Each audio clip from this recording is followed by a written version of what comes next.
Eu digo, a converter-se em lei, fato que infelizmente ocorreu, eu digo, o autor terá uma enorme dificuldade de atender a esse dispositivo. Em primeiro lugar, porque, no geral, ele não dispõe de elementos que lhe permitam quantificar os pedidos. E eu digo, e a partir daí, que atitude ele deverá adotar para atender à imposição da lei?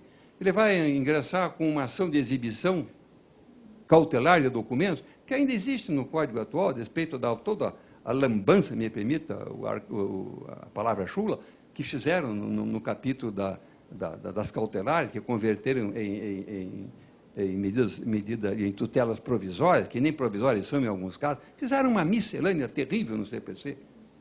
Complicaram aquilo que estava tão fácil no Código de Processo Civil anterior. Não é? Pois bem, então eu digo, vai entrar com uma exibição de documentos para que ele possa ter em mãos algo que lhe permita fazer cálculos. Isso vai causar uma sobrecarga nos gabinetes dos magistrados, que vão ter que intimar o réu ou o reclamado, que queiram chamar, para apresentar documentos, aí não apresenta, cria um incidente. Eu digo, isso só é um elemento complicador. Eu digo, e comecei, então, na altura, a imaginar as situações. Eu digo, olha, já que eu não posso negar vigência à lei, infelizmente ela é de uma clareza irritante, eu digo, vamos ter que encontrar uma forma. Eu disse, nem produção antecipada de provas, nem exibição cautelar, tudo isso é transtorno. Eu cogitei de algumas situações, à guisa de solução, de abrandamento do rigor da norma. Uma delas seria, digo, então, pelo menos que se fizesse uma quantificação diferida, ou seja, a inicial, isso é uma das propostas, uma das três, pelo menos que se difira, quer dizer, que se projete para além essa quantificação. De que modo? Depois da contestação. Digo, pelo menos, contestada a ação, o réu, por suposto, juntará documentos que o juiz dará vistas ao autor e, no mesmo prazo, isso vai se decidir, se seriam 15 dias, 10 dias, 5 dias, no mesmo prazo o juiz já determina que ele apresente os cálculos. Claro que não era uma solução perfeita, longe disso, até porque o réu poderia eventualmente contestar e não juntar documentos, porque a causa não exigiria documentos. O réu poderia ser revel, e aí o autor seria chamado a apresentar os seus cálculos de qualquer forma. Mas era uma tentativa, como eu digo, de atenuar o rigor da norma. Outra, que eu disse, quem sabe se possa cogitar também de um valor, não é? Indeterminado, com base no artigo 324 do Código de Processo Civil, né? Porque dependeria de ato a ser praticado pelo réu. Eu digo, mas vai chegar um momento que o juiz vai exigir o cálculo. E, de uma forma ou de outra, a parte cairia na esparrela, na arapuca da lei. E cheguei a cogitar, inclusive no livro, de o autor apresentar cálculos por estimativa. Via nisso uma conveniência, há um inconveniente e uma conveniência, é a questão de sopesar. A conveniência é que, a prevalecer o entendimento jurisprudencial de que a norma aceitaria essa interpretação, o autor não teria de confeccionar cálculos, ele estimaria o valor, porque confeccionar cálculos é algo sério. Bom, depois eu volto a esse problema. Só estou falando das sugestões que formulei na ocasião. Eu digo, a grande vantagem é que haja, se for o caso de a jurisprudência sensibilizar-se com essa proposição, por estimativa, desde que o autor deixe muito claro na inicial que se cuida de estimativa. Não é um valor fixo, definitivo, final, é uma estimativa. E qual a razão disso? Era exatamente evitar que ele tivesse de confeccionar cálculos. Por quê? De algum modo, alguém faria cálculos por ele. Provavelmente um contador, um contabilista iria cobrar por isso. Então, nós temos que entender que, em que pese o fato de, nas capitais, nas grandes cidades, né, sempre haver advogado patrocinando uma causa, mas nós temos muitos interiores desse país e muita miséria. E o artigo 791, que atribui a capacidade postulatória ao autor, não foi revogado ou derrogado por normas posteriores, está lá, em plena vigência. Então, eu fiquei imaginando, né, mesmo que o autor contrate um advogado, ele teria que também contratar um contabilista, ou sei lá, alguém para confeccionar cálculos, que certamente cobraria por isso. E o autor, antes de ingressar em juízo, já teria um encargo. Eu perguntei, e poderia o juiz, na sentença, condenar o réu a ressarcir o autor desses cálculos, se isso é imposição da lei? E mais, e se o autor resolver comparecer ao fórum, e lá é feita a distribuição, ele vai formular uma reclamação oral, a dita verbal, que é reduzida a termo. E isso não é incumbência do serventuário ficar elaborando cálculos, segundo o rigor da lei. E mais, poderá ocorrer em nenhuma dessas situações.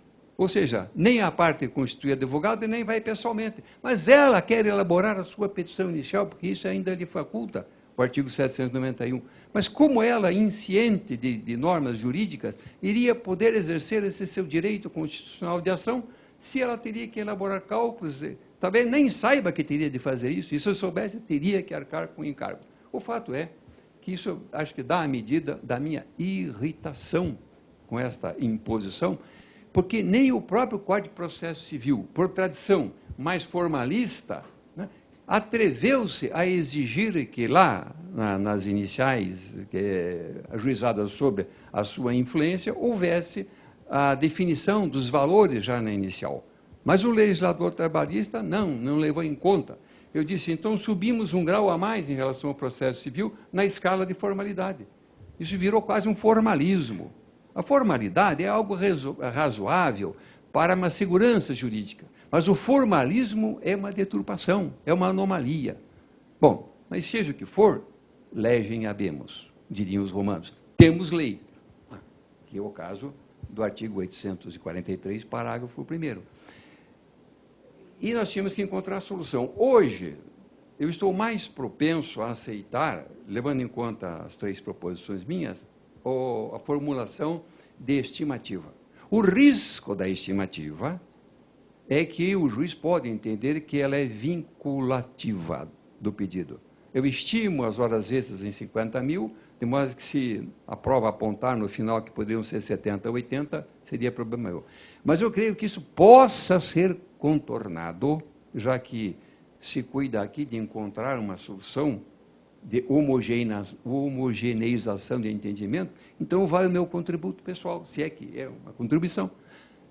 Poder-se admitir, e isso está no livro, inclusive, não com esses detalhes todos, mas a formulação é estimativa, desde que o autor, na inicial, deixe extremamente claro que se cuida de mera estimativa.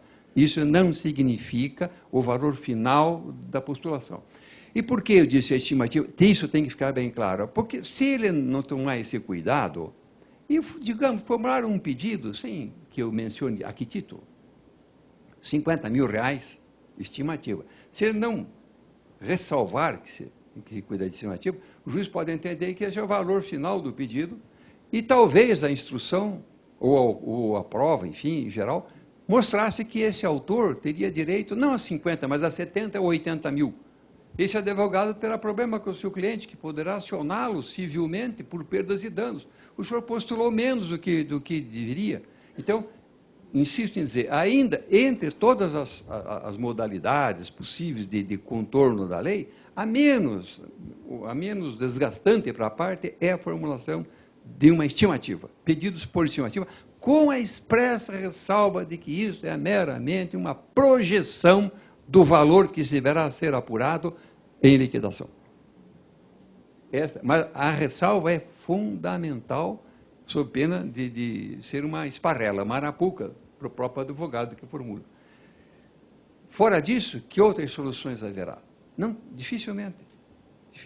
Claro, se o juiz disser, o juiz pode, evidentemente, talvez assim, num paroxismo, né, de ativismo, dizer, não, ora bolas a lei, eu não exijo a formulação de nenhum pedido líquido. Isso é um atrevimento arriscado, porque certamente em matéria de recurso o tribunal dará provimento, não estou falando da 9ª região, então esta rebeldia não vai prosperar, né? Ela morre só na na decisão do juiz. Os tribunais reformarão, etc. Então, nós temos que encontrar algo viável, quer dizer, em tese, alguma que tenha razoabilidade. E me parece que no concerto geral das proposições seria a estimativa com a ressalva que fiz. Mas, seja lá, é essa a contribuição que submeto à consideração dos senhores. Por estimativa, com ressalva, etc, etc, etc. Mas seja qual for a forma que se venha adotar, porque eu tenho andado pelo país e realmente tem toda a razão o doutor Cássio quando diz que isso está um mistifório, quer dizer, uma coisa complexa. Cada juiz de regiões distintas está decidindo de uma forma, e mais do que nunca é necessária uma certa orientação, né? Eu até, quando fiz uma palestra em dezembro, já na vigência da lei, fiz uma palestra no Tribunal Superior do Trabalho, no TST, para os ministros. E lá havia até dois juízes do Paraná, que me recordo. Um era o Altino, o outro, eu não está presente, não me recordo. E presidia a mesa o ministro, que agora é o presidente do tribunal. E ainda disse a ele, depois da palestra, que a palestra fora justamente sobre essas mazelas todas da lei introdutora da chamada reforma trabalhista. Digo, ministro, seria interessante que o TST formulasse uma instrução, eu disse, não normativa, né? Que, a meu ver, a instrução normativa é inconstitucional, e isso o Supremo deverá dizer na ação direta de inconstitucionalidade 5516, cujos autos estão há 3 anos no gabinete do ministro Lewandowski. Depois vão exigir celeridade da Justiça do Trabalho. Mas eu digo ao ministro do TST, uma orientação, não normativa, porque normativa é imposição de conduta e isso é ato exclusivo de competência da União, nos termos do artigo 22, inciso 1 da Constituição, se não me engano. Por quê? Porque o próprio presidente do tribunal disse, professor, auxilia-nos. Nós estamos atarantados com tanta modificação e com tantas diversidades aí que já... Claro que os temas não tinham chegado ao tribunal, mas sim, estão nas revistas, nos jornais, nas manifestações. Não houve até por conta dessa confusão toda que houve. Até me disse o ministro na ocasião, nós vamos ter que alterar umas 35 súmulas do TST. Eu falei, ministro, bem contado, chega a 40 e tantas. Aí ele tinha composto até 2 comissões, uma de direito material, uma de direito processual, mas o que houve? Uma ação direta de inconstitucionalidade do artigo 702, que por conta da reforma passou a exigir um quórum especial. Então, o Brasil está travado, também na área processual, na área das relações materiais do trabalho e processuais. Pois bem, mas seja lá qual for, dizia eu, a solução, o entendimento que o juiz venha adotar, conquanto eu já tenha dito que o ideal seria esta estimativa ressalvada, uma coisa não é possível, me permita se eu estou sendo deselegante, mas uma coisa não é possível admitir, o que eu já vi em regiões que não são a nona. Portanto, não estou falando com base no que possa estar ocorrendo aqui. É o juiz de plano indeferir a petição inicial. Sim, mas está lá no parágrafo 3º do artigo 843, que a inicial que não atender a esta imposição do parágrafo 1º deverá ser indeferida. Mas, senhores, nós que tantas vezes, né, invocamos normas do processo civil em caráter supletivo, e às vezes invocamos normas que causam danos ao processo do trabalho, né? Pois é o caso agora de invocarmos o artigo 321 do Código de Processo Civil, que declara, o juiz verificando que a inicial não atende aos preceitos dos artigos 319, 320, fixará o prazo de 15 dias para que o autor a emende ou a complemente. E somente se esse despacho não for cumprido no prazo assinado, é que a inicial será indeferida e extinto o processo sem resolução do mérito. Pois, ora, se o processo civil, insisto, que tradicionalmente é mais formalista, chega a inserir uma norma dessa natureza para evitar a perda de uma atividade privada e jurisdicional, por que razão o Código de Processo, por que razão o Código de Processo é ação ideal? Por que razão o processo do trabalho vai agora recusar-se a aplicar em caráter supletivo, subsidiário, como queiram, essa norma? Então, é o que eu tenho dito, seja lá qual for o entendimento que o juiz venha a adotar, a perfilhar, mas, pelo menos, dê à parte, seja no prazo de 10 dias, de 5 ou dos 15, no prazo que lhe parecer razoável, oportunidade para emendar a inicial. Isto não vem de encontro não é ao encontro. Isso não se choca com a minha proposição de que se admita, caso seja evidentemente do convencimento de cada magistrado, a formulação de pedidos por estimativa, via estimativa, né? É uma forma de... Eu acho que a magistratura precisa dar uma resposta para o legislador, né?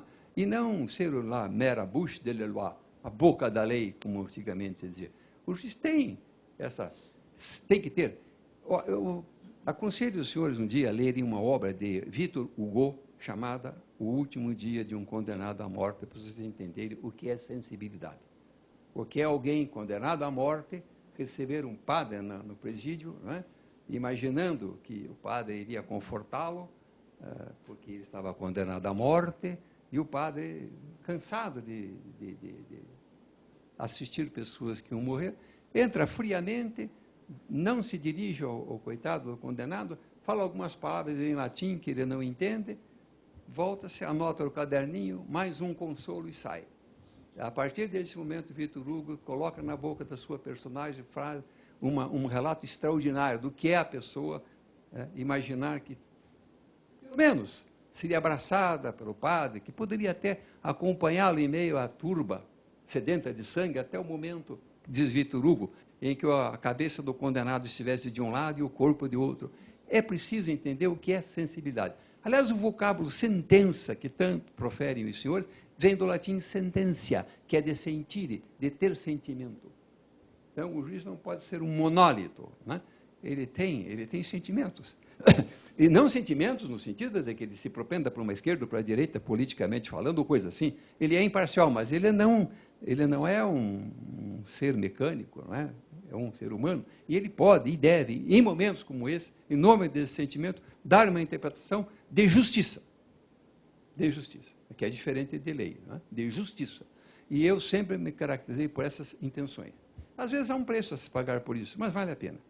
Vale a pena, não é? Vocês encontrarem soluções que são justas, mas sem negar vigência à lei. E a justiça está naquilo que eu já disse aos senhores. Formulação, então, de pedidos por estimativa, com uma ressalva, a fonte desse tamanho, de que isso não implica reconhecimento que o valor é aquele. É mera referência, é pró forma, é só pró forma. E aí dependerá do quê? Da sensibilidade de cada magistrado em aceitar isso. Teremos o paraíso? Não, mas é o começo, é a tentativa de nós abrandarmos, né? E até homogeneizarmos a aplicação dessa norma, a interpretação dessa norma, do artigo 843, parágrafo 1º da CLT. 43? 840, parágrafo 1º e 3º. 843 eu tenho uma irritação também, mas não é para agora. Pois bem, dito isto, né, vamos ao que está ali, então, na tela. Pois não. Só para me situar, para que eu fiz um levantamento bem recente com relação a como o tribunal está se posicionando. Tá? O tribunal, sim, o nosso, sobre essa matéria. Sei. As 7 turmas já têm uniformidade, no sentido de que nós adotamos a estimativa. Tá? Isso já está pacificado, eu não encontrei nenhum... Desculpe agora interromper a sua interrupção, mas nesses casos o autor tem feito alguma ressalva? Provavelmente não. Não, então, esse é o ponto 2. Tá? Esse é o ponto 2, exatamente o que a discussão agora, que inclusive nós queremos suscitar, hoje à tarde mesmo, na sessão de hoje à tarde da segunda turma, eu vou suscitar um incidente de assunção de competência para que o tribunal, então, feche seu entendimento acerca disso. Os entendimentos estão dissonantes, tá? Mas a tendência que eu vejo também é no sentido de que seja pro forma, como o senhor propõe. Isso. Tá? Então, eu, inclusive, depois eu vou fazer menção, inclusive, no incidente que estou suscitando, exatamente a essa orientação que o senhor está dando, né? Agora, 2 rápidas constatações. Isso mudou muito a atuação na Justiça do Trabalho. Hoje, para o senhor ter uma ideia, mais de 50% das nossas ações adotam o rito sumaríssimo. Tá? E o grau de recorribilidade... Pelo valor da causa. Pelo valor da causa, exatamente. E isso é que eu alerto, inclusive, eu tenho alertado que, veja, a fixação de um valor, uma limitação, ela só teria importância no processo de trabalho na fase cognitiva, porque na execução não interessa, veja, não vai acarretar mudança de competência, funcional, não vai acarretar alteração, então me parece que não há por que limitarmos. Mas já ouvi alguns colegas, né, se pronunciando não, e fazendo uma certa apologia, porque o rito sumaríssimo, ele tem sido, essa é a minha referência, ele tem sido referencial, inclusive, para limitar o valor da pretensão. Quer dizer, o sujeito pediu lá menos de 40 e isso tem sido usado como referencial. Agora, me parece que a situação é diferente, porque nós não estamos lidando com rito. E o grau de recorribilidade também, professor, aumentou bastante. Nos nossos gabinetes hoje dos desembargadores, nós estamos recebendo cerca de 35%, 40% mais de recursos em relação ao que recebíamos há 2 anos atrás. Mas, doutor, atribui aqui o fator. Bom, me parece que nós ainda estejamos, vamos dizer assim, sentindo os efeitos daquela onda, né, de ações que foram ajuizadas antes da reforma, antes da vigência da reforma, ainda da vigência da reforma. E outra coisa, o nosso grande índice de recorribilidade não é de procedimentos sumaríssimos, mas sim dos ritos ordinários. Então, o que acontece é o seguinte: hoje, quem discute vai até o fim. Isso que eu estou, vamos dizer assim, isso é empírico, é da minha observação pessoal, não é científico, isso é o que eu estou sentindo no gabinete. Aproveitando a intervenção do Dr. Cássio, até estranhei que ninguém me cobrou, dizendo, mas, professor, no sumaríssimo há tantos anos já existe, mas tem uma história contada. Em primeiro lugar, o sumaríssimo foi uma exceção, sumaríssimo, botou-se um superlativo. Até na época eu fui irônico, eu disse, poxa, se fosse apenas uma questão de rótulo, eu criaria o ordinaríssimo também, porque aí tudo estava resolvido, como se um superlativo, né, resolvesse a realidade. O sumaríssimo foi uma tentativa imperfeita do legislador, porque, entre outras coisas, como é que se promove a execução da sentença do sumaríssimo? É a mesma execução de qualquer outra, com todos os entraves, né? Mas não nego que se exige, ali no sumaríssimo, a formulação e indicação do valor. Mas o sumaríssimo era, assim, alguma coisa restrita, era para pequenas causas, não é do juizado. Era para causas de até 40 salários mínimos, até se questionou a inconstitucionalidade da adoção do salário mínimo como critério de determinação. E mais do que isso, havia uma lógica dentro dessa lei, instituidora do artigo 852, da CLT, havia uma lógica. Qual era? A inicial deveria apresentar, sim, os valores, conforme na lei, mas a sentença deveria também conter valores líquidos já. Havia, então, uma simetria. A inicial com valores líquidos e a sentença com valores líquidos. O que era, a sentença, então, já encontrava na inicial um delimitador da quantidade da condenação, se fosse o caso de condenar.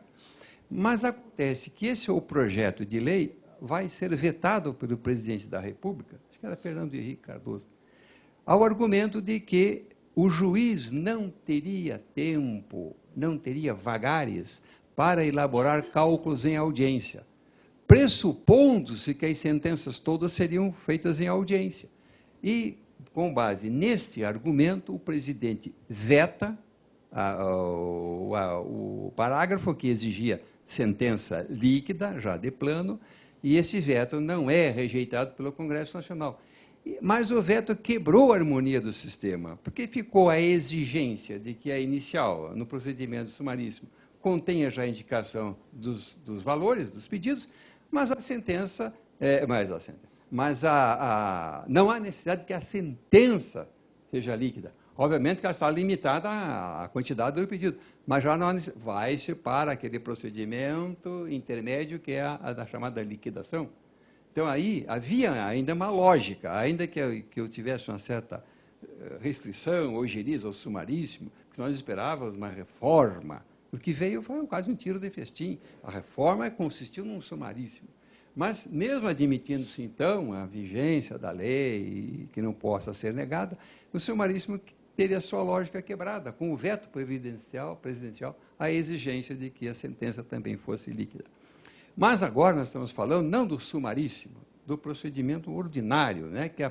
Porque essa regra agora do artigo 840, parágrafo 1º da CLT, abrange abarca todas as causas trabalhistas.